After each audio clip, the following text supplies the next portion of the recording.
getting to the next stage with Shannon was really important. We needed to connect her to the right people because she was one person working alone.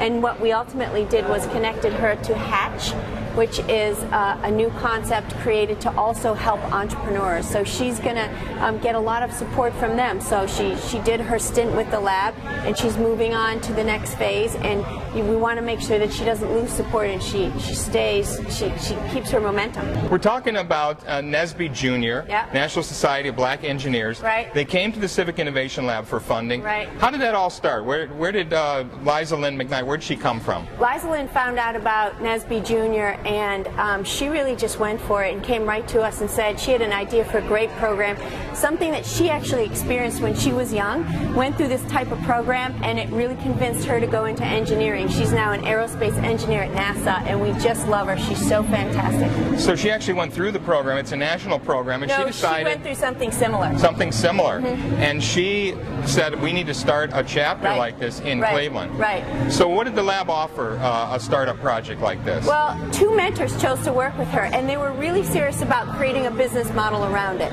So they wanted to make sure that the parents were involved, the students were involved, and that Liza Lynn had a model so that if she moves on, somebody else can take it over. So there's some sort of coherent business behind it. And a little continuity to Exactly. it. Talk about the mentorship, because that's so important. Everyone knows that the lab gives funding, Right. up to $30,000 funding, but it's so important that they also offer mentorship. What did the mentors do for Nesby Jr.? Well, one of Liza Lynn's mentors is Alton Tinker, and he himself is an engineer. Wow. So he felt really compelled to be involved. And you know, the thing that's happening here is young students who are in urban schools, mostly African American, are able to see people who look like themselves and who are engineers.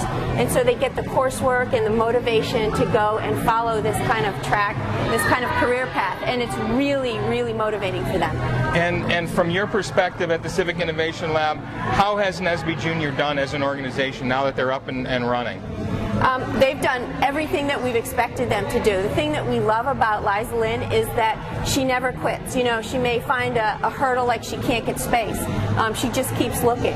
And so whenever she has a problem, she's constantly contacting us or her mentors. So she's been fantastic. And her program is going out every second Saturday. And I think she's holding it at Case Western Reserve right now. Oh, that's awesome. It's Yeah. got to be very satisfying It for is. you to see this. We're talking today about Fresh Fork Market. And Trevor Clatterbuck, straight out of school, came to the Right. Civic Innovation Lab with a great idea. Right. What was his idea? His idea is called Fresh Fork Market, and it's a supply chain solution to connect local farmers with local restaurants. And that's how the idea started. It has since morphed, but that was Right. the beginning. What was his need at first when he came to you? Obviously, everyone needs the money to get something up and running, but what did he say to you when you first met? What was he looking to do? He was really excited about Fresh Fork Market, and because he was so young and so dynamic, he didn't really realize what he needed at the time. So he said, I have a great idea, I want to get funding, and you know, came to us with a real business play. So once he proposed to the Civic Innovation Lab, it's a very simple process, 10 minutes proposal in front of the mentors. Right. If someone raises their hand and wants to mentor the program, they get the funding. But it's the mentorship. Talk about the mentor that Trevor was able to hook up with and what Right. that did for him. Trevor works with John Adams, and John is an entrepreneur himself and bought and sold a business, a very successful entrepreneur. And what John does with Trevor is really forces him to come up with financials and numbers that make a lot of sense, and asks him all the time when we have meetings, when are you going to be revenue positive? When can I expect to see the numbers on this? Wow. When are you going to be able to be venture ready? So John is constantly pushing him. Now, what is the next step for Fresh Fork Market? Because they sort of started in one direction, but with the involvement of the lab, they've kind of kicked it in a different direction, haven't they? Especially with the involvement of John. What they're realizing is that the model that they started out with is not going to be sustainable and get them the revenue that they wanted. So they've really revised it, and John has helped them do so that they have a software platform that they can license to other cities. That's awesome. So they're really kind of in the software business now. They are, not the distribution of food.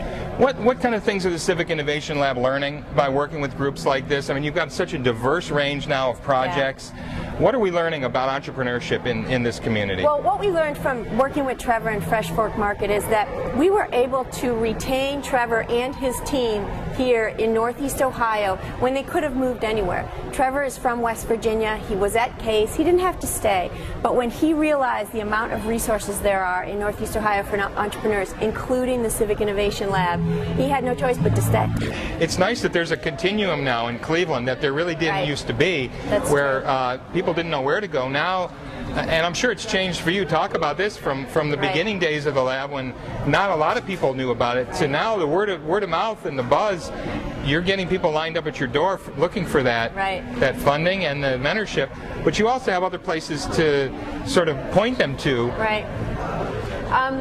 Around 5.5 years ago, when the lab was started in 2003, we were, the only game in town in the idea stage. Now there's so much going on. There's stuff at the college level, like Launchtown. There's stuff at the early stage idea level where you can get together and talk with friends about ideas, Founders Cafe. There's the lab that gives money and mentorship. There's even Cleveland Collectivo. There's Lorain County Community College Fund that also gives money for technology. So we just have a beautiful continuum in Northeast Ohio, all the way up to Jumpstart that tries to give you money to get you venture ready.